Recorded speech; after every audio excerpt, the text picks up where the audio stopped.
প্রধানমন্ত্রীর আহ্বানের পরও কর্মবিরতি থেকে সরে না আসার ঘোষণা পাবলিক বিশ্ববিদ্যালয়ের শিক্ষকদের। বেতন বৈষম্যের বিষয়টি নিয়ে সরকারকে বৈঠকে বসার অনুরোধ। সরকারি নীতিমালা উপেক্ষা করেই রাজধানীর অনেক স্কুলে ভর্তি কার্যক্রমে আদায় করা হচ্ছে অতিরিক্ত অর্থ। ক্ষুব্ধ অভিভাবকরা, কঠোর ব্যবস্থা নেওয়ার হুঁশিয়ারি শিক্ষামন্ত্রীর। ব্রাহ্মণবাড়িয়ায় ব্যবসায়ী ও মাদ্রাসা ছাত্রদের সংঘর্ষে একজনের মৃত্যুর প্রতিবাদে বিক্ষোভ, সড়ক অবরোধ, রেল যোগাযোগ বন্ধ, শহরে বিজিবি মোতায়েন। বাংলাদেশ ব্যাংক কর্মকর্তা গোলাম রাব্বির ওপর পুলিশি নির্যাতনের প্রতিবাদে মানববন্ধন। অভিযুক্ত এসআই মাসুদের দৃষ্টান্তমূলক শাস্তি দাবি। এবং নিউ ইয়র্কে পাল্টাপাল্টি অবস্থান, হাতাহাতিতে বিএনপির দুই গ্রুপের কর্মসূচি পণ্ড। জ্যাকসন হাইটসে উত্তেজনা, বিব্রতকর পরিস্থিতিতে কমিউনিটির সদস্যরা।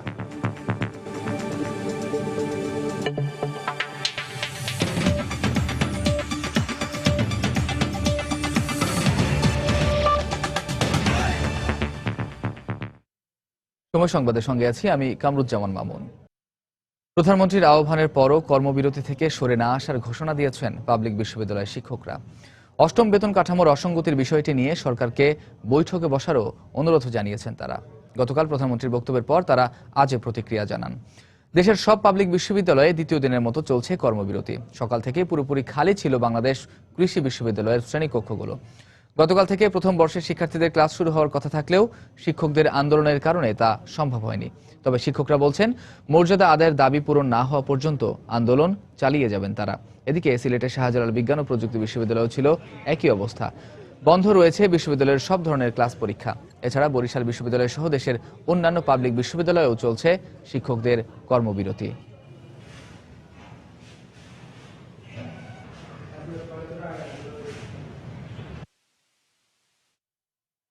এই মুহূর্তে ময়মনসিংহে বাংলাদেশ কৃষি বিশ্ববিদ্যালয়ে আছেন সহকর্মী হারুনুর রশিদ, সিলেটের শাহজালাল বিশ্ববিদ্যালয়ে আব্দুল আহাদ এবং বরিশাল বিশ্ববিদ্যালয়ে আছেন ফিরদাউস সোহাগ। প্রথমে যাচ্ছি হারুনুর রশিদের কাছে। হারুন, বাংলাদেশ কৃষি বিশ্ববিদ্যালয়ে শিক্ষকদের যে লাগাতার ধর্মঘট শুরু হয়েছে সারা দেশে, তার অংশ হিসেবে বাংলাদেশ কৃষি বিশ্ববিদ্যালয়েও শিক্ষকদের লাগাতার ধর্মঘটের আজকে দ্বিতীয় দিন চলছে। আমরা সকাল থেকে দেখেছি যে আসলে কৃষি বিশ্ববিদ্যালয়ে এখানে ক্লাস পরীক্ষা বন্ধ রয়েছে এবং ক্লাসরুমগুলো ফাঁকা রয়েছে এবং বিশ্ববিদ্যালয়ের যে ক্যাম্পাস সেটিও আসলে অনেকটাই ফাঁকা। আমরা গতকালকে প্রথম দিন হওয়ার কারণে আসলে দেখেছিলাম যে কিছু শিক্ষার্থী এসেছিল ক্লাস করার জন্য এবং তারা ক্লাস না হওয়ার কারণে তারা ফিরে গেছে হলে বা তাদের গন্তব্যে। কিন্তু আজ আসলে সকাল থেকে আমরা দেখছি যে শিক্ষার্থীদের উপস্থিতি একেবারেই কম এবং সবগুলো ক্লাসরুম ফাঁকা, পরীক্ষা হচ্ছে না এবং শিক্ষকদের উপস্থিতিও কম এবং শিক্ষকরাও যারা আসছেন তারা আসলে আজ ক্লাসে যাচ্ছেন না এবং শিক্ষকরা বলছেন যে তাদের দাবি আদায় না হওয়া পর্যন্ত, যে বেতন বৈষম্য রয়েছে, যে মর্যাদার বিষয় রয়েছে, সেটি ঠিক না হওয়া পর্যন্ত তারা আসলে তাদের আন্দোলন কর্মসূচি চালিয়ে যাবেন। তো এই মুহূর্তে আমার সাথে রয়েছেন বাংলাদেশ কৃষি বিশ্ববিদ্যালয় শিক্ষক সমিতির সভাপতি এবং বাংলাদেশ বিশ্ববিদ্যালয় শিক্ষক সমিতি ফেডারেশনের সহসভাপতি অধ্যাপক ডক্টর খন্দকার শরীফুল ইসলাম। আমরা তার কাছে একটু জানতে চাইব যে আসলে আপনারা যে আন্দোলন করছেন সেই আন্দোলনটা আসলে কতটুকু যাবে বা শিক্ষার্থীদের যে ক্ষতি হবে সেটা আসলে আপনারা কিভাবে পুষিয়ে নেবেন? ধন্যবাদ। আমরা আসলে আন্দোলন করছি, এটা আমাদের একটি যৌক্তিক আন্দোলন। আমরা দীর্ঘদিন যাবৎ আমাদের আন্দোলন করে আসতেছি এবং আমরা সরকারকে বোঝাতে চেষ্টা করেছি যে আমাদের যে ন্যায্য অধিকার ছিল, যে মর্যাদা ছিল, সেই মর্যাদা আমাদের ফিরিয়ে দিতে হবে। কিন্তু আমাদের যে আন্দোলন, সরকার এতদিন পর্যন্ত সেটি সুরাহা না করে বরং এটি দীর্ঘায়িত করে যাচ্ছে। এই দীর্ঘায়িত করার কারণে আমরা শেষ পর্যন্ত বাধ্য হয়েছি। আমরা ইতিপূর্বে এই লাগাতার কোনো কর্মসূচি দেইনি, আমরা প্রতীকী কর্মসূচির মাধ্যমে আমাদের আন্দোলন চালিয়ে যাচ্ছিলাম এবং সরকারের উচ্চ মহলে আমরা আমাদেরকে জানিয়েছিলাম যে আমাদের এটা দ্রুত সমাধানের জন্য আলাপ আলোচনার মাধ্যমে। কিন্তু সরকার সেই আলাপ আলোচনা না করেই একটি গ্যাজেট প্রকাশ করেছে, যে গ্যাজেটের মধ্যে আমাদেরকে সেই যেভাবে বঞ্চিত করা হয়েছে সেটি রয়েছে, যার ফলশ্রুতিতে আমরা আবারও সরকারকে বলেছি যে এটি দ্রুত সমাধান করা হোক। সমাধান না করা হলে বিশ্ববিদ্যালয়ের শিক্ষক সমাজ আন্দোলনে চলে যাবে এবং তাদের ন্যায্য দাবি, ন্যায্য অধিকার তারা প্রতিষ্ঠিত করবে। সম্প্রতি প্রধানমন্ত্রী যে বক্তব্য দিয়েছেন, আমরা শিক্ষক সমাজ অত্যন্ত মর্মাহত হয়েছে এতে। আমাদের বিশ্বাস প্রধানমন্ত্রী যদি আমাদের সাথে বসতে পারেন এবং আমরা আমাদের দাবিটির যৌক্তিকতা আমরা প্রধানমন্ত্রীকে বোঝাতে সক্ষম হব এবং আমাদের দাবি পূরণ হবে। আমাদের শেষ ভরসা আশ্রয়স্থল প্রধানমন্ত্রী। আমরা বিশ্বাস করি যে এটি আলাপ আলোচনার মধ্যে সমাধান সম্ভব, আর যদি না হয় তাহলে এইটি আমাদের আন্দোলন দীর্ঘায়িত হবে।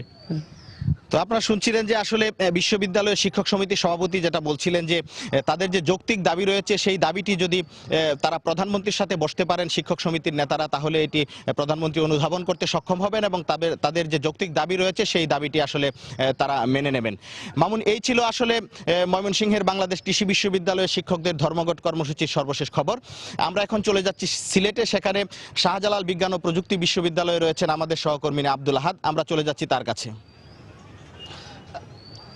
ধন্যবাদ হারুন, আপনি যেটা বলছিলেন যে আসলে আপনার ময়মনসিংহ কৃষি বিশ্ববিদ্যালয়ের মতো সিলেটেরও একই অবস্থা। আমি এখন যেখানে আছি সিলেটের শাহজালাল বিজ্ঞান ও প্রযুক্তি বিশ্ববিদ্যালয়ে, এখানে আমি আসলে আজকে সকালে এসেছি এবং সকাল থেকে আজকে যেটি দেখতে পাচ্ছি যে গতকাল আমি ক্যাম্পাসে এসে অনেক ছাত্রছাত্রীকে দেখেছি, কিন্তু আজকে পুরো ক্যাম্পাসটা অনেকটাই ফাঁকা। আসলে শিক্ষার্থীরা যেহেতু জেনে গেছে যে এখন আর তাদের ক্লাস হবে না, পরীক্ষা হবে না, যে কারণে তারা আজকে ক্যাম্পাসে আসেনি। আমি হয়তো 100 বা 150 এরকম স্টুডেন্টকে আমি ক্যাম্পাসে দেখেছি, কিন্তু আপনারা জানেন এই শাহজালাল বিজ্ঞান ও প্রযুক্তি বিশ্ববিদ্যালয়ে প্রায় 12,000 শিক্ষার্থী পড়ালেখা করে। তো আমি ক্যাম্পাসে এসে আরেকটি বিষয় যেটি দেখেছি যে ক্যাম্পাসের হলগুলো অনেকটা ফাঁকা হয়ে যাচ্ছে। অনেক মেয়েকে আমরা দেখেছি তারা ক্যাম্পাস ছেড়ে চলে যাচ্ছে, তাদের ব্যাগ নিয়ে, লাগেজ নিয়ে তারা ক্যাম্পাস থেকে চলে যাচ্ছে এবং আমি তাদের সাথে কথা বলেছি। আমি বললাম, তাদেরকে জিজ্ঞেস করেছি যে আপনারা কি জন্য চলে যাচ্ছেন ক্যাম্পাস থেকে, যেহেতু ক্যাম্পাস এখনো বন্ধ হয়নি। তারা বলছে আমাদের ক্লাস হচ্ছে না, পরীক্ষা হচ্ছে না এবং কখন সেটি হবে সেটিও অনিশ্চিত, যে কারণে আমাদের বাড়িতে চলে যাচ্ছি, এমনটি আসলে মেয়েরা বলেছে। তো এই আপনারা যেটি জানেন যে এই বিশ্ববিদ্যালয়ে প্রায় 26টি বিভাগ রয়েছে, এর মধ্যে প্রায় 10টি বিভাগের বিভিন্ন পরীক্ষা ছিল এবং অনেকটি বিভাগের সেমিস্টার ফাইনাল পরীক্ষা ছিল, কিন্তু তাদের পরীক্ষা হচ্ছে না। এবং শিক্ষার্থীরা যেটি বলেছে যে তাদের যে পরীক্ষাগুলো চলমান ছিল সেই পরীক্ষা শিক্ষকরা যদি চাইতেন তবে সেই পরীক্ষাগুলো নেওয়া যেত, কিন্তু তার সেমিস্টার ফাইনাল পরীক্ষা না নেওয়ার কারণে তারা 3 থেকে 4 মাস অনেকটা পিছিয়ে যাবে। আপনারা জানেন যে এই শাহজালাল বিশ্ববিদ্যালয়ে মাত্র 2 মাস আগেও একটা লম্বা কর্মসূচি হয়েছিল শিক্ষকদের আন্দোলন, যে কারণে শিক্ষার্থীরা অনেকটা পিছিয়ে গিয়েছিল এবং লম্বা সেশন জোটে পড়েছে এই বিশ্ববিদ্যালয়ের শিক্ষার্থীরা। এবং তারা বলছে যদি এরকম যদি চলে তবে তারা আরও বেশি লম্বা সেশন জোটে পড়ে যাবে এবং এটির আশু সমাধান চাচ্ছে এবং সরকারের প্রতি আহ্বান জানিয়েছে এটার যাতে অতি দ্রুত এটার সমাধান হয়। এবং শিক্ষকরা যেটি বলেছেন যে প্রধানমন্ত্রীর আহ্বান সত্ত্বেও তারা বলছে প্রধানমন্ত্রীর আহ্বান সত্ত্বেও তারা সরে যাবে না যতক্ষণ পর্যন্ত তাদের ন্যায্য দাবি দেওয়া পূরণ করা না হবে। তো এই হলো মূলত আজকের শাহজালাল বিশ্ববিদ্যালয়ের শিক্ষকদের কর্মবিরতির সবশেষ খবর। আমরা এখন চলে যাচ্ছি বরিশালে, সেখানে আছেন বিশ্ববিদ্যালয়ে আমাদের সহকর্মী ফেরদৌস সোহাগ। আহাদ, আপনাকে ধন্যবাদ। আমি এই মুহূর্তে আছি বরিশাল বিশ্ববিদ্যালয় ক্যাম্পাসে। ধর্মঘটের কারণে আসলে অচল হয়ে পড়েছে বরিশাল বিশ্ববিদ্যালয়। এখানে আমরা যেটা দেখেছি যে সকালে এসেছি এবং সকাল থেকে এই পর্যন্ত যেটা দেখতে পেয়েছি, বিশ্ববিদ্যালয়ের যে বর্তমানকার যে পরিস্থিতি তাতে ক্লাস এবং পরীক্ষা গ্রহণ সবগুলোই কিন্তু বন্ধ রয়েছে। বিশ্ববিদ্যালয়ের শিক্ষকদের সাথে আমরা কথা বলেছি, আমরা যেটা দেখেছি, আমার পেছনেই দাঁড়িয়ে আছেন কিছু শিক্ষকরা, তারা কিন্তু আসলে অলস সময় কাটাচ্ছেন এবং গল্প গুজব করে মূলত সময় কাটাচ্ছেন। আমরা কথা বলেছিলাম এখানকার যারা শিক্ষার্থী আছেন তাদের সাথে, তাদের বক্তব্যটা হচ্ছে এরকমই যে এই বিশ্ববিদ্যালয়ের শিক্ষকদের কর্মবিরতির কারণে তারা কিন্তু সেশন জটে পড়ার একটা আশঙ্কা দেখতে পাচ্ছেন। একটা জিনিস বলে রাখি যে শিক্ষকরা, আমরা যেটা দেখাচ্ছি যে শিক্ষকরা কিন্তু এই মুহূর্তে আমাদের সামনে যারা আছেন তারা কিন্তু গল্প গুজব করে সময় কাটাচ্ছেন। যাদেরকে টেলিভিশনের ক্যামেরায় এই মুহূর্তে দেখা যাচ্ছে তারা এখানকার শিক্ষক মণ্ডলী। সকাল থেকে তারা হাজির হয়েছেন কিন্তু ক্লাসরুমে যাচ্ছেন না এবং তারা পরীক্ষাও নিচ্ছেন না। আমরা যেটা জানি যে এই কিছুক্ষণ আগে আমি কথা বলেছিলাম এখানকার শিক্ষক মণ্ডলীর সাথে, তারা বলেছেন আজকে computer science and engineering mid টার্মের পরীক্ষা ছিল, মৃত্তিকা পরিবেশ বিজ্ঞানের ব্যবহারিক ফাইনাল পরীক্ষা ছিল, কিন্তু কোনো পরীক্ষা হয়নি। একটা কথা জানিয়ে রাখি যে গত বেশ কয়েক মাস যাবৎ কিন্তু এখানে আন্দোলন চলছে ধারাবাহিকভাবে। বরিশাল বিশ্ববিদ্যালয়ের প্রতিষ্ঠা হয়েছিল 2011-এর 22শে ফেব্রুয়ারি এবং এখানে শিক্ষা কার্যক্রম শুরু হয়েছিল 2012-এর 14 জানুয়ারি। এখানে বর্তমানে অনুষদ আছে 6টি আর বর্তমানে বিভাগ আছে 18টি। বর্তমানে এখানে শিক্ষার্থীর সংখ্যা 5054 জন আর শিক্ষকের সংখ্যা হচ্ছে 96 জন। আমরা যেটা এখানে যেটা এসে জানতে পেরেছি যে এই যারা শিক্ষক এবং শিক্ষার্থী আছেন তাদের জীবনে কিন্তু এইবারই এই জাতীয় ঘটনা প্রথম, এই কারণে যে নতুন বিশ্ববিদ্যালয় এটি প্রায় 4 বছর অতিক্রান্ত হতে যাচ্ছে এই বিশ্ববিদ্যালয়। এর মধ্যে থেকে এরকমের একটি অনাকাঙ্ক্ষিত ঘটনায় সবাই কিন্তু মোটামুটি এক ধরনের বিব্রত। তবে শিক্ষক এবং শিক্ষার্থীরা সবার একটাই বলা, সেটা হচ্ছে যে কোনো ভাবে হোক তারা চাচ্ছেন আবার ক্লাসে ফিরে যেতে, পরীক্ষা নিতে। এই ছিল মোটামুটি আমার এখানকার সর্বশেষ। আমরা এখন ফিরছি স্টুডিওতে। মামুন।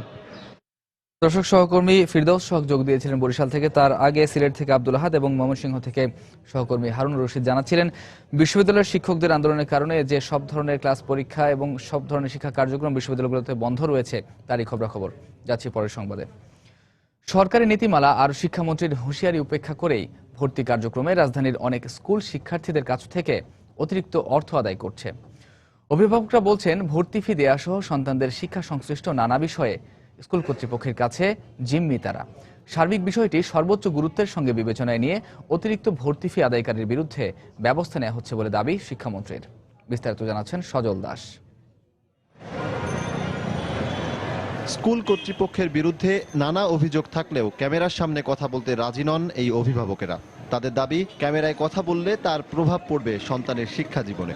আর তাই পরিচয় গোপন রাখার শর্তে নানা অভিযোগ তুলে ধরলেন তারা। গতবার আমরা প্রায় 12,000 টাকার মতো দিয়েছি, সেটা 2 বারে, আর এবারে সবকিছু মিলিয়ে 7,000 টাকা নিয়েছে। আগে তো আমরা কমিটির কাছে একটা অভিযোগ জানাইতে পারছি, এখন তো কমিটি হয় ইলেকশনে কমিটি হয় না, আমাদের কোনো অভিযোগ কাজে লাগে না। পড়াশোনা তো করাইতে হবে, আবার নামি দামি স্কুল, তার তো আবার খুবই আছে, কিন্তু ভিতরের খবর তো কেউ জানে না। সন্তানের ভবিষ্যৎ চিন্তা করে বেশিরভাগ অভিভাবক চুপ থাকলেও সম্প্রতি স্কুল কর্তৃপক্ষের নানা অনিয়মের প্রতিবাদে আন্দোলনে নেমেছেন অভিভাবকরা। সরকারি নীতিমালার বাইরে গিয়ে অতিরিক্ত ভর্তি ফি আদায় সহ স্কুল কর্তৃপক্ষের বিরুদ্ধে নানা অভিযোগ তাদের। যেভাবে পারতেছে স্টুডেন্ট ভর্তি করতেছে, আর যেভাবে পারতেছে আমাদের বেতন বাড়াইতেছে। আমরা যখন নিম্ন আয়ের মানুষ বা মধ্যম আয়ের মানুষ, আমরা কিন্তু ছাত্রছাত্রীদেরকে পড়াইতে অনেক কষ্টকর হয়ে যায়। মালিকরা বলতেছে আমাদের ব্যবসা হচ্ছে না, বেতন বাড়াচ্ছে না, কিন্তু আমাদের কোনো কিছুর দিকে না তাকিয়ে ওনারা এক ধাপে বেতন করে ফেলছে দ্বিগুণ। তবে শিক্ষামন্ত্রীর দাবি, যারা নিয়ম না মেনে অতিরিক্ত ভর্তি ফি আদায় করছেন তাদের বিরুদ্ধে তদন্ত সাপেক্ষে কঠোর পদক্ষেপ নেওয়া হবে। যে কেউ নোক বেশি নিলে পরে এটা বেআইনি, এবং এই জন্য তার বিরুদ্ধে ব্যবস্থা নেওয়া হবে, টাকা ফেরত দিতে হবে। অভিযোগ করে না কেউ, মুশকিল হলো দেওয়ার আগে বলে না যে আমাকে দাবি করতেছে বেশি টাকা, আমি দিব কি দিব না, তখন তাও ধরে ফেলতে পারি। কেউ বললেন, আপনি বলছেন, কিন্তু কোনো কার্যের আজ পর্যন্ত আমাকে বলেন নাই। শুধু প্রতিশ্রুতি নয়, স্কুল কর্তৃপক্ষের ভর্তি বাণিজ্য নিয়ন্ত্রণে কঠোর পদক্ষেপ নেবে সরকার, এমনটাই প্রত্যাশা অভিভাবকদের। সজল দাস, সময় সংবাদ, ঢাকা। দেখছেন সময় সংবাদ। ব্রাহ্মণবাড়িয়ায় গতকাল ব্যবসায়ীদের সঙ্গে সংঘর্ষের ঘটনায় আহত এক মাদ্রাসা ছাত্রের মৃত্যুতে বিক্ষুব্ধ শিক্ষার্থীরা সড়ক অবরোধ করে বিক্ষোভ করছেন। এদিকে আইনশৃঙ্খলা পরিস্থিতি নিয়ন্ত্রণে শহরে 4 প্লাটুন বিজিবি মোতায়েন করা হয়েছে। পুলিশ জানায়, আহত এক মাদ্রাসা শিক্ষার্থীর মৃত্যুর খবর ছড়িয়ে পড়লে সকালে বিক্ষুব্ধ শিক্ষার্থীরা রাস্তায় নেমে আসে। এ সময় শত শত মাদ্রাসা শিক্ষার্থী লাঠিসোঁটা নিয়ে রাস্তা অবরোধ করে বিক্ষোভ শুরু করে। এক পর্যায়ে পুলিশ বাধা দিলে ধাওয়া পাল্টা ধাওয়ার ঘটনা ঘটে। এতে শহরে যান চলাচল বন্ধ হয়ে যায়। পরিস্থিতি নিয়ন্ত্রণে শহর জুড়ে পুলিশ ও বিজিবি সদস্যরা টহল দিচ্ছেন। পুরো শহরে থমথমে অবস্থা বিরাজ করছে। এর আগে গতকাল সন্ধ্যায় জেলা পরিষদ মার্কেটের সামনে বড় মাদ্রাসার এক ছাত্র এক ইজি বাইক চালককে মারধর করে। এ সময় পাশের মার্কেটের মোবাইল ব্যবসায়ীরা বাধা দিলে শতাধিক মাদ্রাসা ছাত্র একজোট হয়ে মার্কেটে ভাঙচুর ও লুটপাট চালায়। এক পর্যায়ে 2 পক্ষের সংঘর্ষে পুরো এলাকা রণক্ষেত্রে পরিণত হয়। এতে আহত হয় পুলিশ সহ অন্তত 50 জন, আটক করা হয় 10 জনকে।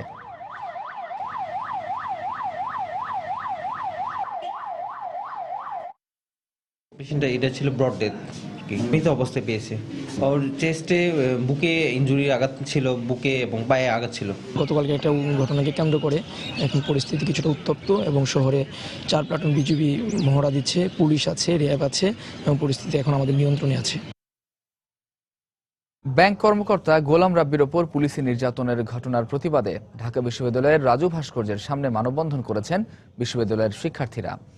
সকাল 11টার দিকে তারা এই মানববন্ধন করেন।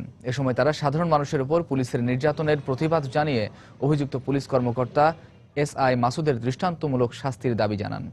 তারা এ সময় এসআই মাসুদ শিকদারকে শুধু প্রত্যাহার নয়, অতি সত্বর পুলিশ বাহিনী থেকে স্থায়ীভাবে বহিষ্কারেরও দাবি জানান। গত রোববার বাংলাদেশ ব্যাংক কর্মকর্তা গোলাম রাব্বিকে তল্লাশির নামে 5 ঘন্টা আটকে রেখে নির্মম নির্যাতন করেন মোহাম্মদপুর থানার এসআই মাসুদ শিকদার।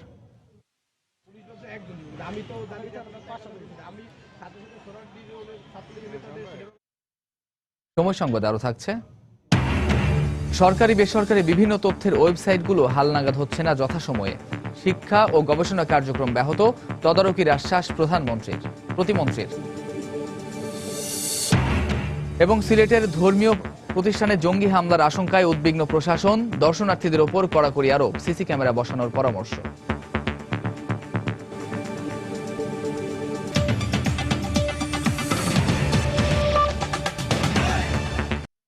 30 ডিসেম্বর অনিয়মের অভিযোগে দেশের বিভিন্ন স্থানে স্থগিত পৌর নির্বাচনী এলাকায় পুনঃনির্বাচনে ভোট গ্রহণ হচ্ছে আজ। সকাল 8টায় এসব এলাকায় ভোট গ্রহণ শুরু হয়েছে, চলবে একটানা বিকেল 4টা পর্যন্ত। আমাদের রিপোর্টার ও জেলা প্রতিনিধিদের পাঠানো তথ্য ছবি নিয়ে ডেস্ক রিপোর্ট। নরসিংদীর মাধবদী পৌরসভায় ভোট দেওয়ার জন্য সকাল থেকেই ভোটারদের লাইন দেখা গেছে। ভোট গ্রহণ সুষ্ঠু ও শান্তিপূর্ণ করতে এখানে ব্যাপক নিরাপত্তা ব্যবস্থা নেওয়া হয়েছে। 30 ডিসেম্বরের মতো কোনো অনাকাঙ্ক্ষিত ঘটনা যাতে না ঘটে সেজন্য সংশ্লিষ্টরা তৎপর রয়েছে বলে জানিয়েছেন নির্বাচনী কর্মকর্তা। নোয়াখালীর চৌমুহনীতেও সকাল থেকে ভোট গ্রহণ চলছে। গত 30 ডিসেম্বরের নির্বাচনে এ পৌরসভায় 20টি কেন্দ্রের মধ্যে 10টিতে ভোট গ্রহণ স্থগিত করা হয়। এ পৌরসভায় সরকার দলীয় মেয়র প্রার্থী নৌকা প্রতীকে 1595 ভোট পেয়ে এগিয়ে রয়েছেন। এদিকে মাদারীপুরের কালকিনি পৌরসভার স্থগিত 2টি কেন্দ্রে সকাল থেকে ভোটারদের ব্যাপক উপস্থিতি দেখা যায়। এছাড়া কোনো ধরনের অপ্রীতিকর ঘটনা এড়াতে ভোট কেন্দ্রগুলোতে অতিরিক্ত আইন শৃঙ্খলা বাহিনীর সদস্য মোতায়েন করা হয়েছে। কড়া নিরাপত্তার মধ্যে দিয়ে সকাল 8টা থেকে ভোট গ্রহণ শুরু হয় যশোর পৌরসভার MM কলেজ ভোট কেন্দ্রে। তবে এ সময় ভোটারদের উপস্থিতি কিছুটা কম ছিল। কেন্দ্রটিতে মোট ভোটার রয়েছেন 2719 জন।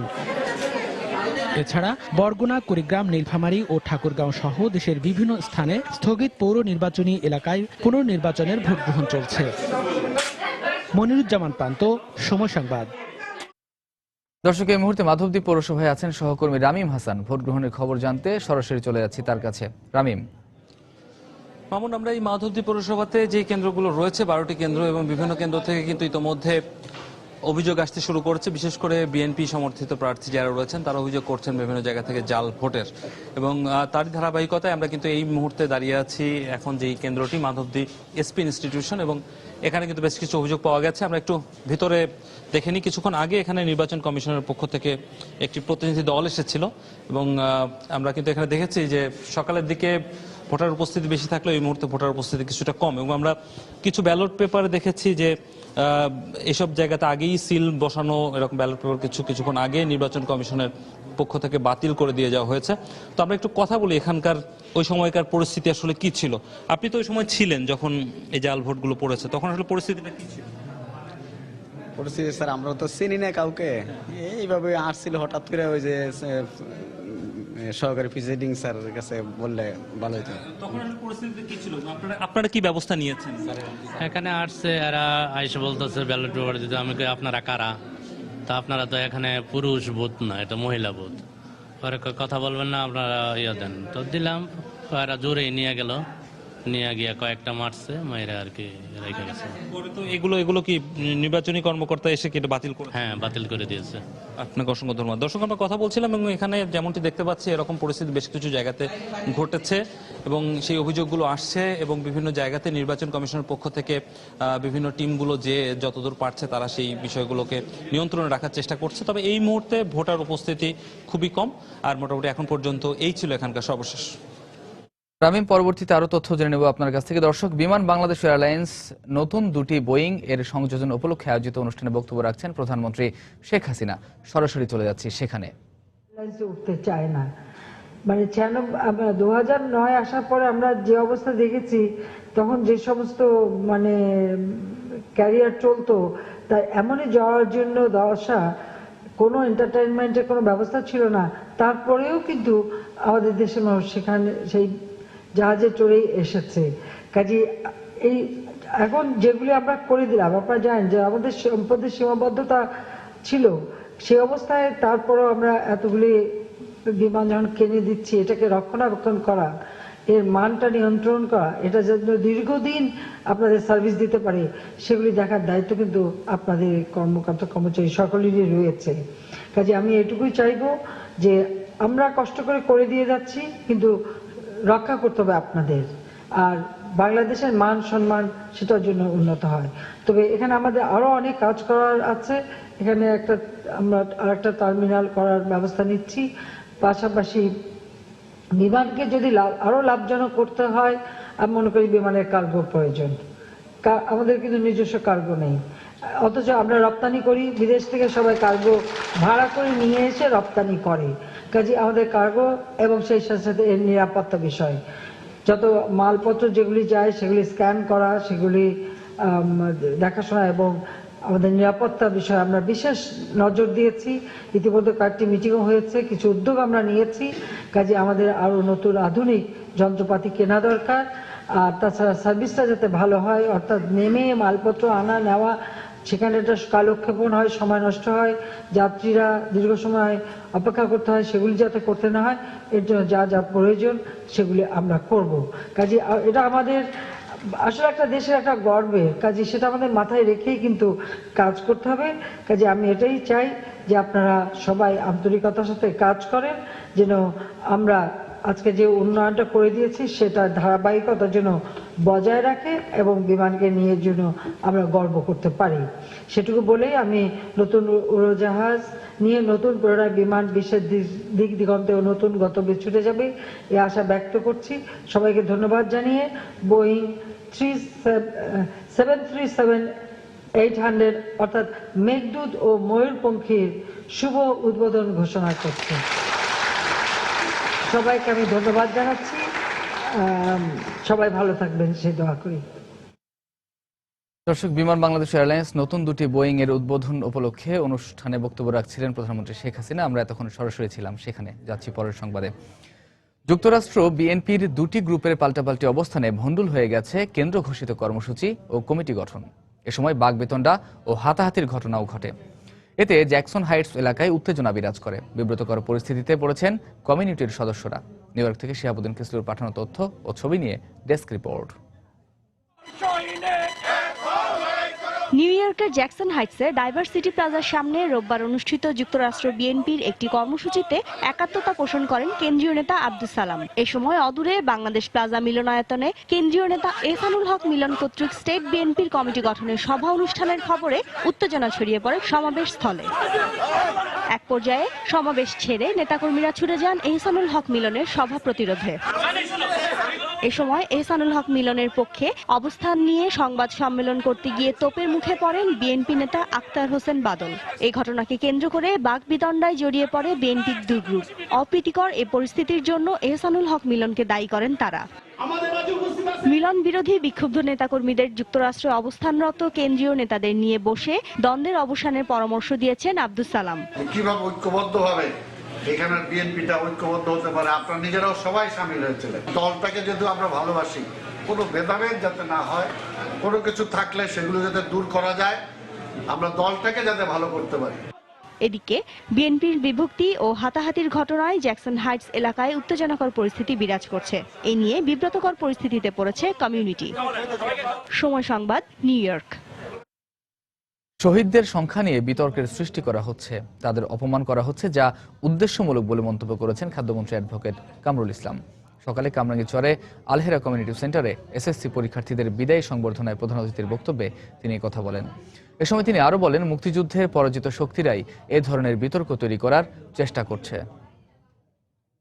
এখন আমাদের মুক্তিযুদ্ধে শহীদদের সম্পর্কে বিতর্ক সৃষ্টি করা হয়, শহীদদের অপমান করা হয়, শহীদদের সংখ্যা সম্পর্কে আজকে বিকৃত মিথ্যাচার করা হয়, শহীদদের সংখ্যা সম্পর্কে শহীদদের অপমান করা হয়।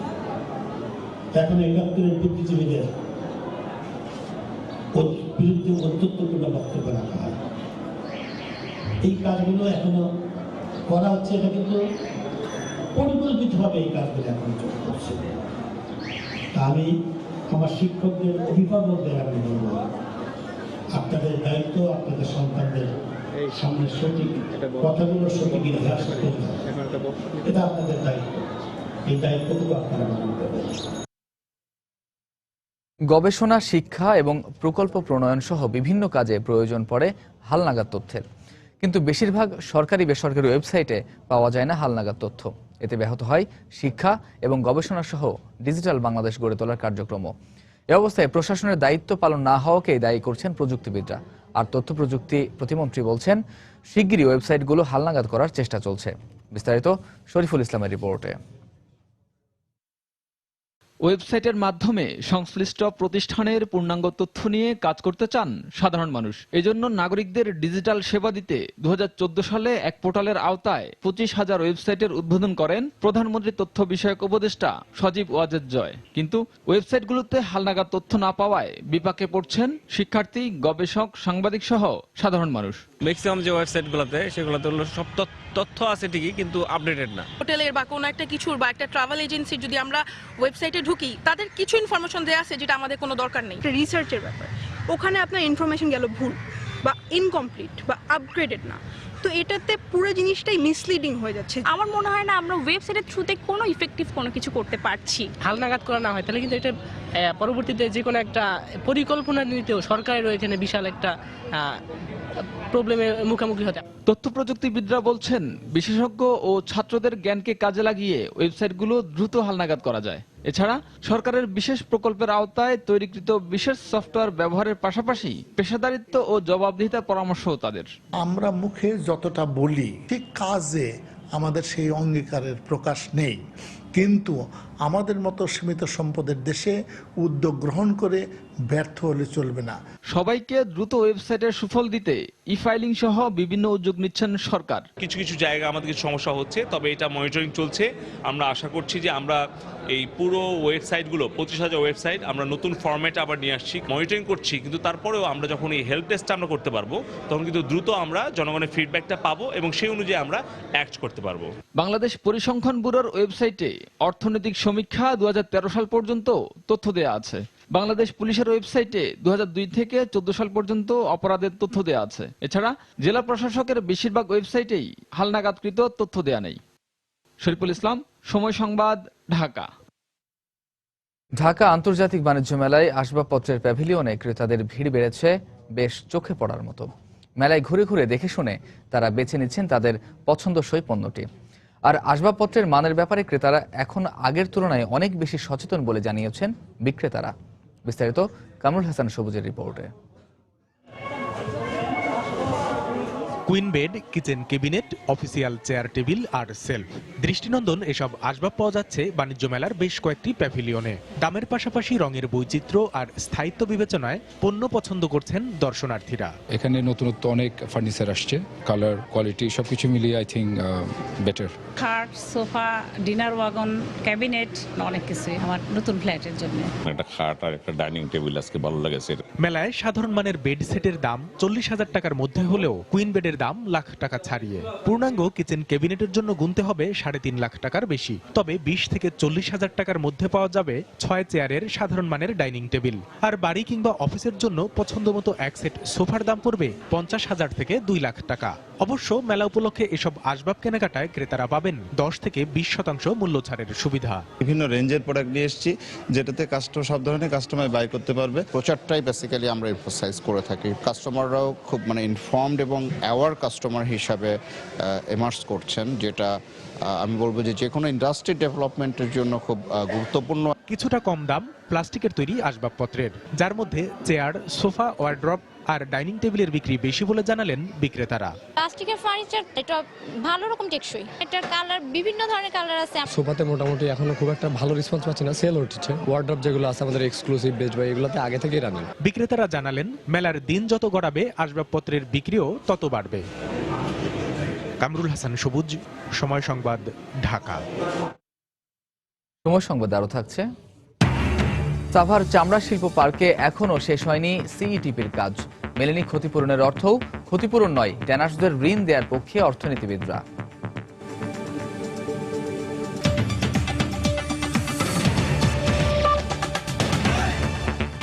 সিলেটের মাজার, মসজিদ, মাদ্রাসা সহ ধর্মীয় প্রতিষ্ঠানে জঙ্গি হামলার আশঙ্কায় উদ্বিগ্ন পুলিশ। জঙ্গি হামলা রোধে মাজারগুলোতে আগত দর্শনার্থীদের রাত্রি যাপনের ওপর কড়াকড়ি আরোপ করেছে কর্তৃপক্ষ।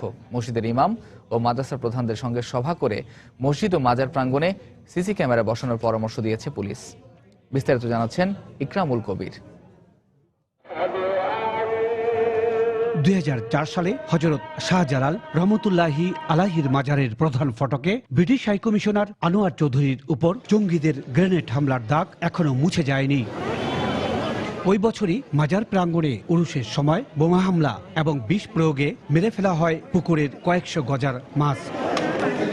এরপর মাজার এলাকায় 16টি সিসি ক্যামেরা বসানো হয়, স্থাপন করা হয় পুলিশ ফাঁড়িও। কিন্তু সম্প্রতি দেশের বিভিন্ন মাজার, মসজিদ ও ধর্মীয় প্রতিষ্ঠানে জঙ্গিদের হামলার পর সিলেটেও জঙ্গি হামলার আশঙ্কা পুলিশের এই শীর্ষ কর্মকর্তার। বিভিন্ন ইন্টেলিজেন্স তথ্যের মাধ্যমে আমরা পাচ্ছি যে এই অঞ্চলে হয়তো চেষ্টা করা হবে, যেহেতু অন্যান্য জায়গায় হয়েছে, এই জন্য আমরা এটাকে আরও সবাইকে একটু সেন্সিটাইজ করে সব সেক্টরগুলোকে একটু অ্যালার্ট করা। এদিকে দরগা কর্তৃপক্ষ জানায় পুনরায় জঙ্গি হামলা থেকে রক্ষায় হযরত শাহজালাল মাজারে বিশেষ ব্যবস্থা নেওয়া হয়েছে। 24 ঘন্টা গেটের মধ্যে থাকে 3 জন পুলিশ, 1 জন এসআই প্রত্যেক দিন থাকে। এদিকে মসজিদের ইমাম ও মাদ্রাসা কর্তৃপক্ষের সাথে এক মতবিনিময় সভায় মাজার, মসজিদ ও মাদ্রাসা এলাকায় সতর্ক দৃষ্টি রাখার পরামর্শ দিয়েছে পুলিশ প্রশাসন। আমাদের ইমাম সাহেবরা পুলিশ বাহিনী এবং গোয়েন্দা সংস্থার সাথে মিলেমিশে তারা কাজ করতেছেন এবং জনগণকে সচেতন করতেছেন। মসজিদে অপরিচিত কোনো লোক আসছে কিনা, ওর সাথে কোনো পোটলা আছে কিনা বা ও কোনো অপতৎপরতা করেছে সে ব্যাপারে আমরা সচেতন থাকবো। সিলেটে মাজার সংলগ্ন মসজিদ সহ থানাভিত্তিক মসজিদের সংখ্যা 5,500-এর মতো, আর মাদ্রাসা রয়েছে 465টি। ইকরামুল কবির, সময় সংবাদ, সিলেট। সরকার ট্যানারি মালিকদের সাভার চামড়া শিল্প পার্কে কারখানা সরিয়ে নিতে দফায় দফায় আলটিমেটাম দিলেও এখনো পর্যন্ত শেষ হয়নি কেন্দ্রীয় বর্জ্য শোধনাগার নির্মাণ কাজ। এমনকি মেলেনি সরকার ঘোষিত ক্ষতিপূরণের পুরো অর্থ। এমন অবস্থায় 72 ঘন্টার নোটিশে হাজারীবাগ থেকে সব ট্যানারি সরিয়ে নেওয়ার সরকারি ঘোষণাকে অযৌক্তিক বলছেন চামড়া শিল্প মালিকরা। তবে অর্থনীতিবিদরা বলছেন ক্ষতিপূরণ না দিয়ে সরকারের উচিত মালিকপক্ষকে ঋণ দেয়া। জুবাইর ফয়সালের রিপোর্ট। 2003 সালে অনুমোদনের পর দফায় দফায় মেয়াদ বেড়েছে সাভারের হরিণধরায় নির্মাণাধীন চামড়া শিল্প নগরীর। সবশেষ হাজারীবাগ থেকে কারখানা সরিয়ে নিতে 2015 সালের 30 জুন ছিল বর্তমান সরকারের বেঁধে দেওয়া সময়সীমার শেষ দিন। কিন্তু তাতেও কোনো লাভ না হওয়ায় সে বছর 31 ডিসেম্বর পর্যন্ত আবারও সময় দেওয়া হয় মালিকপক্ষকে। যদিও শিল্পনগরীতে সিইটিপির 4টি মডিউলের কোনোটিই ব্যবহারযোগ্য হয়নি এখনো। পাশাপাশি 155টি ট্যানারির মধ্যে মূল কারখানা ভবন তৈরি হয়েছে মাত্র 56টির। এই অবস্থায় রোববার গণমাধ্যমে পাঠানো শিল্প মন্ত্রণালয়ের এক বিজ্ঞপ্তিতে জানানো হয় হাজারীবাগ থেকে কারখানা সরিয়ে নিতে মালিকপক্ষের হাতে আছে মাত্র 72 ঘন্টা। তবে সরকারের আকস্মিক এমন সিদ্ধান্ত মানতে পারছেন না ট্যানারি মালিকরা। এক্ষেত্রে সরকারের কাছে ভুল তথ্য উপস্থাপন করা হয়েছে বলেও দাবি তাদের। অসমাপ্ত সিইটিপি আর ঝুলে থাকা ক্ষতিপূরণই শিল্প স্থানান্তরে বড় বাধা বলেও মত তাদের। ক্ষতিপূরণের যে 250 কোটি টাকা দেওয়াতে এত সত্য যুক্ত যা বলার নয়। ওনাকে হয়তো ওনার অফিসাররা ভালো করে ব্রিফ করতে পারেননি। ব্রিফ করলে উনি 72 ঘন্টার কথা বলতেন না। শোধনাগারের যে 4টা মডিউলের কিন্তু একটা মডিউলও এখনো আপনার প্রস্তুত হয়নি। আমরা লিখিত কোনো কিছু পাইনি। যদি আমরা কোনো লিখিত কিছু পাই তার জবাব আমরা দেব। যদিও তড়িঘড়ি না করে স্বাভাবিক প্রক্রিয়ায় কারখানা সরিয়ে নিতে সরকারের প্রতি আহ্বান জানিয়েছেন অর্থনীতিবিদরা। পাশাপাশি শিল্প স্থানান্তর বাবদ মালিকপক্ষকে ক্ষতিপূরণ নয় ঋণ দেওয়ার পরামর্শ দিয়েছেন তারা। 72 ঘন্টার মধ্যে একটা ইন্ডাস্ট্রিকে এক জায়গা থেকে সরে এক জায়গায় নেওয়া বাস্তবসম্মত নয়। তবে এটা সত্যি কথা, তারা এখানে জমি রাখছে, ওইখানে জমি পাচ্ছে, আবার সরকারের কাছ থেকে 250 কোটি টাকা কেন নেবে তারা? জনগণের টাকা কি এতই সস্তা? তবে এখনো মৌখিক কিংবা লিখিতও সরকারি কোনো আদেশ পাননি মালিকপক্ষ, যে কারণে শিল্পনগরী চালু করতে আরও সময় মিলবে বলেও গুঞ্জন রয়েছে ট্যানারি পল্লীতে। জুবাইর ফয়সাল, সময় সংবাদ, ঢাকা। দিন দিন স্থায়ী সমস্যায় রূপ নিচ্ছে নোয়াখালীতে গ্যাস সংকট। দিনের বেলা চাহিদা মতো গ্যাসের চাপ মিলছে না কোনো এলাকাতেই। এতে রান্নাবান্না নিয়ে বিপাকে পড়তে হচ্ছে গ্রাহকদের। তাদের অভিযোগ, বছরের পর বছর ধরে এই সংকট চললেও কোনো পদক্ষেপ নিচ্ছে না কর্তৃপক্ষ। অবশ্য সমস্যার কথা স্বীকার করে দ্রুত সমাধানের আশ্বাস দিলেন বাখরাবাদ গ্যাস ডিস্ট্রিবিউশনের কর্মকর্তারা। সাইফুল্লাহ কামরুলের তথ্য ও জামাল উদ্দিনের পাঠানো ছবিতে ডেস্ক রিপোর্ট। পরিবারের জন্য ভাত রান্নার প্রস্তুতি নিচ্ছিলেন নোয়াখালী সদর উপজেলার সল্লাগটিয়া এলাকার বাসিন্দা জাকিয়া সুলতানা। কিন্তু লাইনে গ্যাস না থাকায় বাধ্য হয়ে সিলিন্ডার ব্যবহার করে চালাচ্ছেন রান্নাবান্না। এতে একদিকে অতিরিক্ত খরচ হচ্ছে, অন্যদিকে বাড়তি সময় লাগছে। শুধু জাকিয়াই নন, পার্শ্ববর্তী দত্তেরহাট, সোনাপুর, জালিয়াল ও পূর্বচর উড়িয়া এলাকায়ও একই অবস্থা। প্রতিদিন সকাল 6টার পর থেকেই বন্ধ হয়ে যায় গ্যাস সরবরাহ। এতে প্রতিনিয়ত রান্নাবান্না নিয়ে বিপাকে পড়ছেন তারা। গ্যাস লাইন আছে কিন্তু গ্যাস থাকে না, এই জন্য আমাদের রান্না বান্না কষ্ট হয়, বাচ্চাদেরকে স্কুলে পাঠাতে সমস্যা হয়। 6টা 6:30টার ভিতরে গ্যাস চলে যায়, তো আমরা সারাদিন কি করে রান্না করি? 650 টাকা গ্যাস বিল দিতে হয়, আবার চুলে তো রান্না করতে হয়। মেহমান আসলে 1 কাপ যে চা দিব আমাদের সেই ক্ষমতা থাকে না। গ্রাহকদের অভিযোগ, নিরবিচ্ছিন্ন গ্যাস সরবরাহের দাবিতে দীর্ঘদিন ধরে আন্দোলন করে আসলেও সংকট সমাধানে কোনো পদক্ষেপ নিচ্ছে না কর্তৃপক্ষ। 7 বছর পর্যন্ত আমাদের গ্যাস পাইতেছি না, প্রত্যেক মাসে আমরা বিল পরিশোধ করতেছি। অনেকবার ওনাদের কাছে দাবি উপস্থাপন করছি, ওনারা দিবে বলে আমাদেরকে দেয় নাই। ধৈর্য ধরতে ধরতে এখন আমাদের ধৈর্য দেওয়ালে পিঠ হয়ে গেছে, আমরা আর পাইতেছি না। তবে দ্রুত সমস্যা সমাধানের আশ্বাস দিলেন বাখরাবাদ গ্যাস ডিস্ট্রিবিউশন কমিটির এ কর্মকর্তা। এ ব্যাপারে আমার ডিজিএম স্যার, আমি এবং অন্যান্য কর্মকর্তারা সহ আমরা সরজমিনে পরিদর্শন করছি। এখন ফেনীতে আমাদের একটা পয়েন্ট আছে, ওই টিবিএস 10 দিনের ভিতরে আমরা বাইপাস লাইনের কাজ সম্পন্ন করলে পরিস্থিতির অনেকটা উন্নতি হবে। নোয়াখালী সদর উপজেলায় গ্যাস সংযোগের গ্রাহক প্রায় 3000। সময় সংবাদ, নোয়াখালী। মাদারীপুরের পালর্দি নদীর ওপর সেতু না থাকায় জীবনের ঝুঁকি নিয়ে নৌকায় পার হতে হয় কালকিনি উপজেলার এনায়েতনগর সহ 4টি ইউনিয়নের বাসিন্দাদের। এলাকাবাসীর অভিযোগ, দীর্ঘদিন ধরে সেতু নির্মাণের দাবি জানিয়ে এলেও কোনো ব্যবস্থা নেওয়া হয়নি। তবে প্রয়োজনীয় পদক্ষেপ নেওয়ার আশ্বাস দিয়েছেন এলজেডির নির্বাহী প্রকৌশলী। সঞ্জয় কর্মকার অভিজিতের পাঠানো তথ্য ও শাহাদত আকনের ছবি নিয়ে ডেস্ক রিপোর্ট। জীবনের ঝুঁকি নিয়ে নৌকায় করে করিমগঞ্জের পালর্দি নদী পারাপার হয় কালকিনি উপজেলার এনায়েতনগর, আলীনগর, লক্ষ্মীপুর ও বাঁশগাড়ি ইউনিয়নের মানুষ। শুধু বয়স্করাই নয়, পারাপার হয় নারী ও শিশু সহ স্কুল কলেজের শিক্ষার্থীরাও। ভরা বর্ষায় কিংবা ঝড় বৃষ্টির সময় জীবনের ঝুঁকি নিয়ে চলাচল করতে হয় তাদেরকে। এ অবস্থায় স্থানীয়দের দাবির মুখে কর্তৃপক্ষ একটি সেতু নির্মাণের আশ্বাস দিলেও তা বাস্তবায়ন হয়নি আজও। খেওয়া পারাপারের সময় মানুষ অনেক বিপদে পড়তে হয়, খেওয়া ডুইবা যায়। আমরা এখান দিয়ে প্রতিদিন স্কুলে যাতায়াত করি, আমরা খাওয়ার জন্য অনেকক্ষণ বসে থাকি। ব্রিটিশ আমলে যে নৌকা পার হইতেছি, এখন একটা ব্রিজ দিলে আমাকে ভালো হয়। কর্তৃপক্ষকে আমরা অবগত করছি, লিখিতভাবে দরখাস্ত করছি, সেটা অদ্যাবধি আমরা কোনো সুরাও পাই নাই। তবে এ বিষয়ে কিছু জানেন না দাবি করে দ্রুত সেতুটি নির্মাণের আশ্বাস দিলেন এলজিডির এই শীর্ষ কর্মকর্তা। পৌরসভার সাথে করিমগঞ্জ বাজারের একটা সংক্ষিপ্ত দূরত্ব আছে, ওখানে একটা ব্রিজ হলে ওই এলাকার লোকজনকে এই 4-5 কিলোমিটার দূরত্বে আসতে হয় না, শর্ট ওয়েতে আসতে পারে। এই বিষয়টা আমি রিসেন্টলি অবগত হয়েছি এবং এটা আমি ঊর্ধ্বতন কর্তৃপক্ষকে প্রয়োজনীয় ব্যবস্থা গ্রহণের জন্য অবহিত করব। প্রতিদিন কালকিনি উপজেলার 4টি ইউনিয়নের প্রায় 5000 মানুষ নৌকায় করে পালর্দি নদী পারাপার হন। সময় সংবাদ, মাদারীপুর। দেশের বাইরের খবর। তুরস্কের দক্ষিণ পূর্বাঞ্চলে সরকারি বাহিনীর অভিযানে 17 পিকেকে কুর্দি যোদ্ধা নিহত হয়েছেন। সোমবার দেশটির সেনাবাহিনীর ওয়েবসাইটে দেয়া এক বিবৃতিতে এই খবর জানানো হয়। বিবৃতিতে বলা হয়, ইরাক সীমান্তবর্তী দেশটির সুইজার শহরে চালানো কুর্দি বিরোধী অভিযানে দুই পক্ষের বন্দুকযুদ্ধে নিহত হন অন্তত 5 কুর্দি যোদ্ধা। এছাড়াও এদিন দেশটির ভান প্রদেশে চালানো একই ধরনের অভিযানে নিহত হন আরও অন্তত 12 পিকেকে কুর্দি যোদ্ধা। এ ঘটনার প্রতিবাদে সেখানে তুর্কি পুলিশের সঙ্গে কুর্দিপন্থী বিক্ষোভকারীদের ব্যাপক সংঘর্ষ হয়। বিক্ষোভকারীদের ছত্রভঙ্গ করতে পুলিশ জলকামান ব্যবহার করে বলে জানায় স্থানীয় গণমাধ্যম।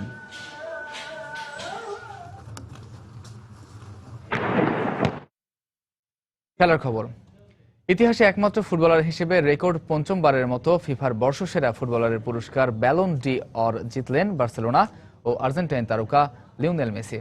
এছাড়া বর্ষসেরা নারী ফুটবলার পুরস্কার জিতেছেন যুক্তরাষ্ট্রকে সব শেষ আসরে বিশ্বকাপ জেতানো কার্লি লয়েড। আর বর্ষসেরা কোচ নির্বাচিত হয়েছেন বার্সেলোনা বস লুই এনরিক। পাশাপাশি সেরা গোলের জন্য পুস্কাস অ্যাওয়ার্ড পেয়েছেন ব্রাজিলের ওয়েন্ডেল লিরা।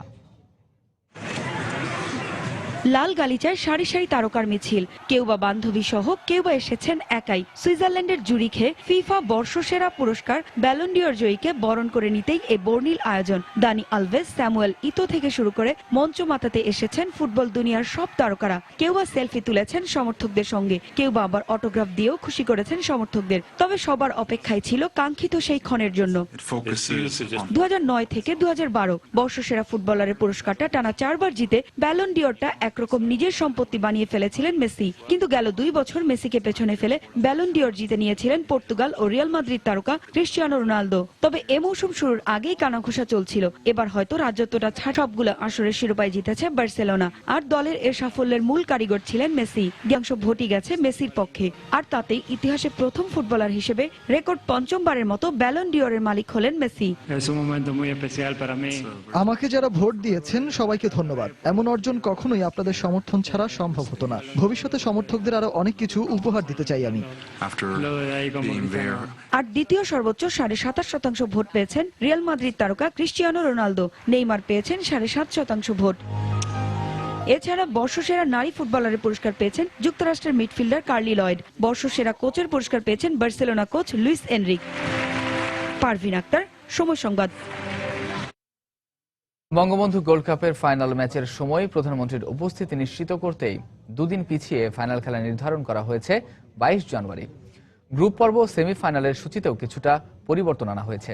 নতুন সূচি অনুযায়ী বাংলাদেশ ও মালয়েশিয়ার মধ্যকার ম্যাচটি 12 জানুয়ারির পরিবর্তে অনুষ্ঠিত হবে 13 জানুয়ারি। এদিকে এবারের আসরে চ্যাম্পিয়ন দলের প্রাইজ মানি থাকছে $50,000 মার্কিন। এমনটাই জানান বাফুফের সভাপতি কাজী Salahuddin Ahmed.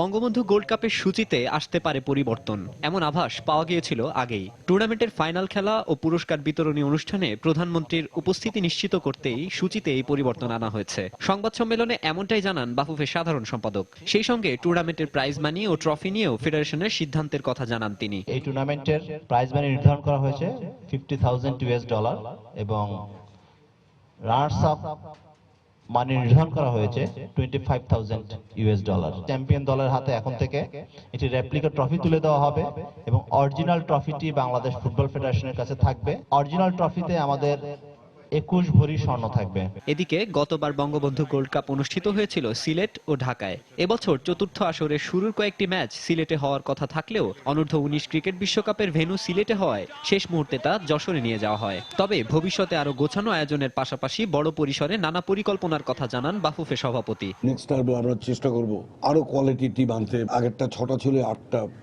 Maybe next time we'll have 10 teams. Champions money. Maybe in future এটা আরো বড় হবে। বড় হলে naturally world wide Asia wide এটার অ্যাট্রাকশনটা বাড়বে। এছাড়া যশোর পর্ব প্রতিদ্বন্দ্বিতাপূর্ণ হয়েছে এমন দাবি ফেডারেশন বসের। তবে যশোরে শামসুল হুদা স্টেডিয়ামের কাঠামো নিয়ে অসন্তোষের কথা ফুটে ওঠে বাফুফের সভাপতির কণ্ঠে। আমি যে অ্যাকচুয়ালি বোকা বেড়ে গেছি যশোর স্টেডিয়ামটাকে দেখে। এটা না ক্রিকেট স্টেডিয়াম, না হকি স্টেডিয়াম, না হাডুডু স্টেডিয়াম। এক সাইডের গ্যালারি দিয়ে খেলা দেখা যায় না। ফিউচার স্টেডিয়ামগুলো বানানোর আগে ministry should discuss with all the federation. বছরের শুরুতেই বঙ্গবন্ধু গোল্ড কাপের সফল আয়োজনের পাশাপাশি দলের ভালো পারফরমেন্সের মধ্য দিয়ে দেশের ফুটবলে সব টানাপোড়েনের অবসান হবে, এমন বিশ্বাস বাফুফের সভাপতির। মাকসুম আলম খান, সময় সংবাদ, ঢাকা। এ পর্যায়ে শীর্ষ সংবাদগুলো জানিয়ে দিচ্ছি আরও একবার। বাংলাদেশ বিমানের বহরে যোগ হলো নতুন 2টি উড়োজাহাজ, উদ্বোধন করলেন প্রধানমন্ত্রী। প্রধানমন্ত্রীর আহ্বানের পরও কর্মবিরতি থেকে সরে না আসার ঘোষণা পাবলিক বিশ্ববিদ্যালয় শিক্ষকদের। বেতন বৈষম্যের বিষয়টি নিয়ে সরকারকে বৈঠকে বসার অনুরোধ। সরকারি নীতিমালা উপেক্ষা করে রাজধানীর অনেক স্কুলে ভর্তি কার্যক্রমে আদায় করা হচ্ছে অতিরিক্ত অর্থ। ক্ষুব্ধ অভিভাবকরা, কঠোর ব্যবস্থা নেওয়ার হুঁশিয়ারি শিক্ষামন্ত্রীর। ব্রাহ্মণবাড়িয়ায় ব্যবসায়ী ও মাদ্রাসা ছাত্রদের সংঘর্ষে একজনের মৃত্যুর প্রতিবাদে বিক্ষোভ, সড়ক অবরোধ, রেল যোগাযোগ বন্ধ, শহরে বিজিবি মোতায়েন। এবং বাংলাদেশ ব্যাংক কর্মকর্তা গোলাম রাব্বির ওপর পুলিশি নির্যাতনের প্রতিবাদে মানববন্ধন। অভিযুক্ত এসআই মাসুদের দৃষ্টান্তমূলক শাস্তি দাবি। এই ছিল এখনকার মতো। যে কোনো খবর পেতে ভিজিট করুন সময়নিউজ.tv। যে কোনো বাংলা লিংক, রবি ও সিটিসেল নম্বর থেকে সময় সংবাদের খবর, অনুষ্ঠান সম্পর্কে জানতে এবং যে কোনো তথ্য সময় সংবাদকে জানাতে ডায়াল করুন 16242 নম্বরে। এছাড়া এইমাত্র পাওয়া খবর আপনার মোবাইলে পেতে SMS করুন SN লিখে পাঠিয়ে দিন 16242 নম্বরে। আর সঙ্গে থাকুন সময়ে।